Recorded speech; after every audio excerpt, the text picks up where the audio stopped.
Delhi liquor స్కామ్లో arrest అయినటువంటి ఢిల్లీ ముఖ్యమంత్రి అరవింద్ కేజ్రీవాల్ గారి సతీమణి సునీత ఈ మద్యం కేసుపై సంచలనమైనటువంటి వ్యాఖ్యలు చేయడం జరిగింది. ఈ ఢిల్లీ లిక్కర్ స్కామ్కి సంబంధించినటువంటి నిజానిజాలు తన భర్త కేజ్రీవాల్ గారు రేపు అనగా మార్చి 28వ తేదీన కోర్టులో నిజానిజాలను వెల్లడిస్తారని, ఈ ఢిల్లీ లిక్కర్ స్కామ్లో ఉన్నటువంటి డబ్బులు ఎక్కడున్నాయో ఆయన చెప్తారు, దానికి సంబంధించినటువంటి పక్కా ఆధారాలు కూడా కోర్టుకు సమర్పిస్తారు అంటూ కూడా సంచలనమైనటువంటి వ్యాఖ్యలు చేసినటువంటి నేపథ్యంలో ఈ అంశానికి సంబంధించి మనతో మాట్లాడేందుకు టీడీపీ అధికార ప్రతినిధి సూర్యదేవర్ లత గారు మనతో ఉన్నారు. లత గారితో మాట్లాడదాం. లత గారు నమస్తే అండి. నమస్తే. ఈ ఢిల్లీ లిక్కర్ స్కామ్లో నిజానిజాలను తన భర్త కేజ్రీవాల్ గారు రేపు అనగా మార్చి 28వ తేదీన కోర్టులో ఆయన నిజానిజాలను బయట పెడతాడని, ఈ ఢిల్లీ లిక్కర్ స్కామ్లో వచ్చిన డబ్బు ఎక్కడుందనేది కూడా ఆయన చెప్తారని, దానికి సంబంధించినటువంటి పక్కా ఆధారాలను కూడా కోర్టులో సబ్మిట్ చేస్తారు అంటూ కూడా కేజ్రీవాల్ గారి సతీమణి సునీత గారు సంచలనమైనటువంటి వ్యాఖ్యలు అయితే చేశారు.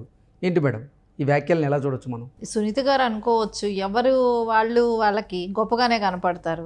సో ఏమీ లేనిదే ఎందుకు తీసుకెళ్లారు అనేది అయితే ప్రతిసారి అనిపిస్తూనే ఉంటుంది. సరే, అది ఎందుకు ఈడీ దగ్గర చెప్పొచ్చు కదా. సో అక్కడే ఇన్వెస్టిగేషన్లోనే ఏం జరిగింది, ఆ డబ్బులు ఎక్కడుంది, ఏం చేసావు, ఎందుకు జరిగింది, ఇవన్నీ అక్కడ క్లియారిటీ ఇస్తే అయిపోతుంది కదా. తొందరగా కేసు కూడా కంప్లీట్ అవుతుంది, క్లోజ్ అవుతుంది. న్యాయపరంగా ఏదైతే మీకు బెనిఫిట్స్ అనుకుంటున్నారో, మీ దగ్గర ఏవైతే ఎవిడెన్స్ ఉన్నాయి అనుకుంటున్నారో, ఆ ఎవిడెన్స్ అక్కడ ఈడీ దగ్గర కూడా సబ్మిట్ చేయొచ్చు, అక్కడ కూడా చెప్పొచ్చు కదా. ఎందుకు కోర్టుకు వచ్చే వరకు ప్రొలాంగ్ చేయాలనుకుంటున్నారో తెలియట్లేదు. ఏమీ లేదు, ఆయన ఏమీ చేయలేడు, నిర్దోషి అని అంటుంది. నిర్దోషి అని అన్నప్పుడు సుకేష్ లాంటి వాళ్ళతో అంటే అతను ఒక మాఫియా, సుకేష్ అట్లాంటి వాళ్ళతో ఈయనకి సంబంధాలు ఉన్నాయి కాబట్టి సో మనకు అర్థమవుతుంది. అలాంటి ఆయనతో సంబంధాలు ఉన్నాయంటేనే ఏంటి పరిస్థితి అని అర్థమవుతుంది. కొంతవరకు అయితే కాదు క్లియర్. సుకేష్ గారేమో కేవలం ఈ మద్యం కేసు ఒకటే కాదు, ఇంకో 10 కేసులు కూడా ఉన్నాయి.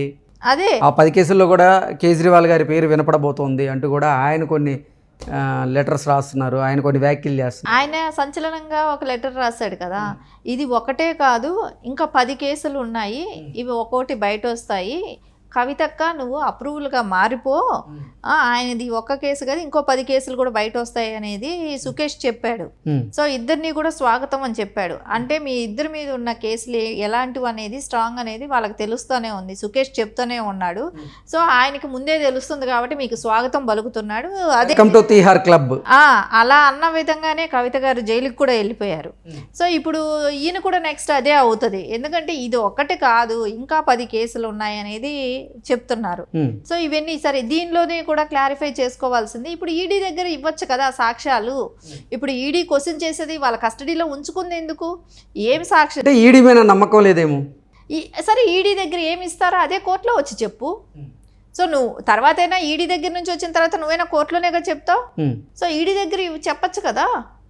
సో ఈడీ దగ్గర చెప్పినా తర్వాత కోర్టుకు వచ్చి చెప్పినా నువ్వు ఒకే స్టేట్మెంట్ చెప్పినప్పుడు భయం ఎందుకు?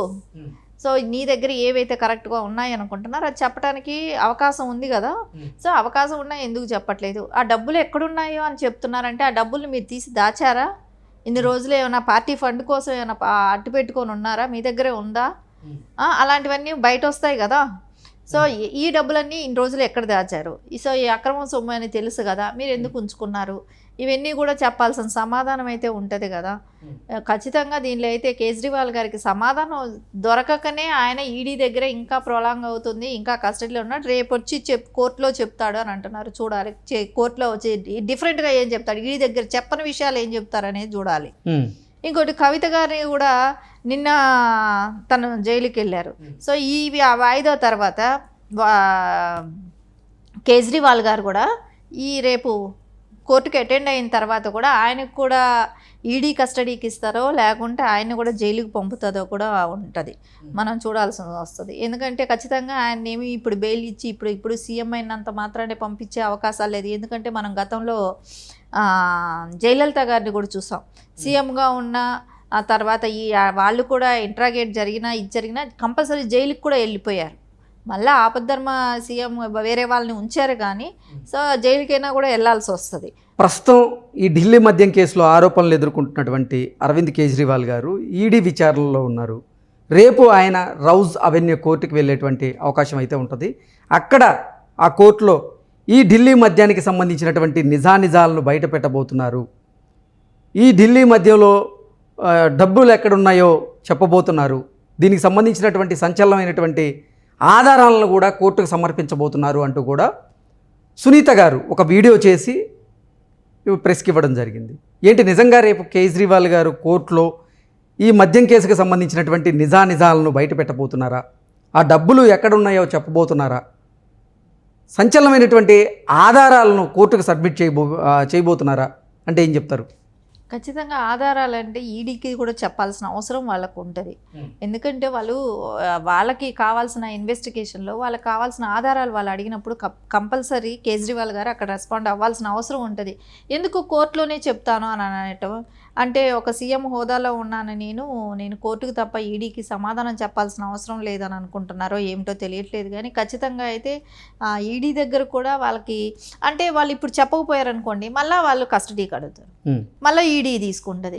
సో మళ్ళీ ఇది ప్రొలాంగే కదా. నువ్వు ఖచ్చితంగా ఇక్కడ సమాధానం అదే ఇచ్చి అక్కడ ఒకటే సమాధానం ఇస్తే సరిపోతుంది. బయట వచ్చాక ఏదో సెన్సేషనల్ చెప్తానన్నప్పుడు అదేదో ముందే చెప్పి క్లియర్ చేసుకోవాల్సిన అవసరం ఉంటుంది కదా. సో సునీత గారు ఏ రకంగా చెప్తున్నారో అర్థం కావట్లేదు.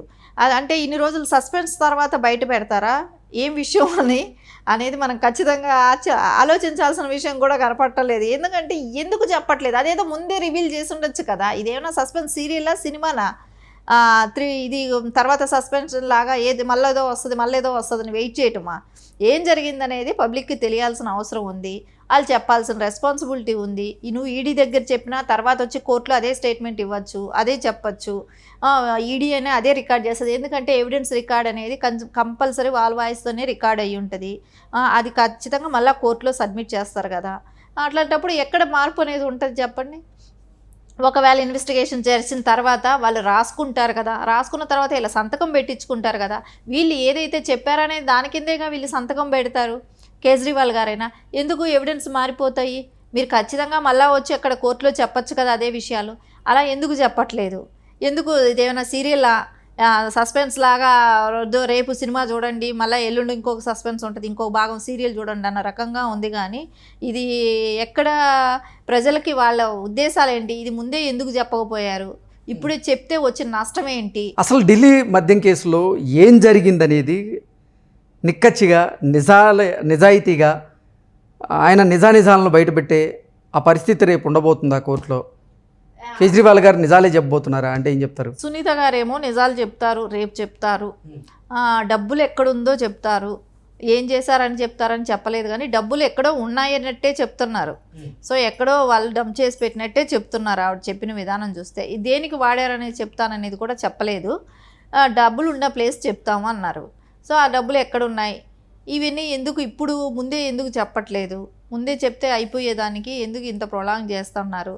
సో ఎందుకు ఇప్పుడు దానికి అంటే నాకు అనిపిస్తుంది వీళ్ళు ఏమైనా ప్లాన్ చేశారా?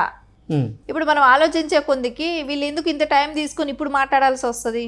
సో వాళ్ళకు కూడా ఖచ్చితంగా ఫ్యామిలీలో మాట్లాడే పర్సన్ ఉండొచ్చు, లాయర్స్ని కలిసే అవకాశం ఉంటుంది. కేజ్రీవాల్ గారు లోపల ఉంటేనే వీళ్ళు ఇలా డెసిషన్స్ మారుతూ వస్తున్నాయంటే ఇంకా బయట ఉంటే ఇంకే రకంగా మారుస్తారని అనిపిస్తుంది. సో ఖచ్చితంగా ఏదో అయితే కనపడుతుంది, అవకతవకలు అయితే జరిగేటట్టే ఉన్నాయి. ఇది ఎందుకు ముందే చెప్పలేదు? వీళ్ళు లోపలుండే మ్యానిపులేట్ చేస్తున్నారా అనేది కూడా ఒకటి ఆలోచించాల్సిన విషయమే. ఓకే అండి, థ్యాంక్ యూ.